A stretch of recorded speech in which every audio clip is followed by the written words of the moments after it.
દરેક નીતિની સામે કાયદાની રીતે ઊભો રહેતો SSK ન્યૂઝ ચેનલ। ઉનાળાની શરૂઆત સાથે કેરીનું ધૂમ વેચાણ થાય છે, ત્યારે સુરતના જુદા જુદા વિસ્તારોમાં કેરીના રસનો વેપાર કરનારાઓને ત્યાં આરોગ્ય વિભાગની ટીમે દરોડા પાડી સેમ્પલો લીધા હતા।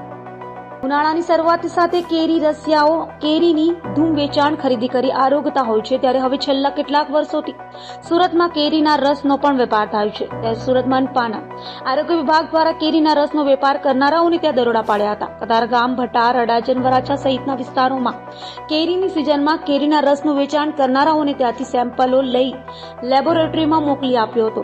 તો સેમ્પલો ફેલ થશે તો પાલિકા દ્વારા કાર્યવાહી કરાશે તેમ પણ જણાવ્યું હતું। આપનો પરિચય? DD Thakor, food safety officer, Surat મહાનગરપાલિકા। કઈ પ્રકારની કાર્યવાહી હાલ કેરી વિક્રેતાઓ ચાલી રહી છે?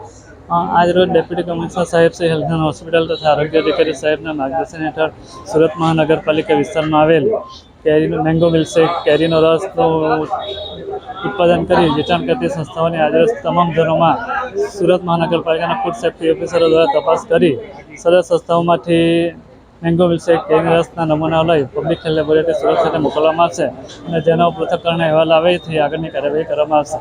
સાહેબ, કેટલી ટીમો કામે લાગી છે? કેટલી આપી જોવા? એ 10 થી 12 જગ્યાએ લગભગ ચાલુ છે। દરેક નીતિની સામે કાયદાની રીતે ઊભો રહેતો SSK ન્યૂઝ ચેનલ।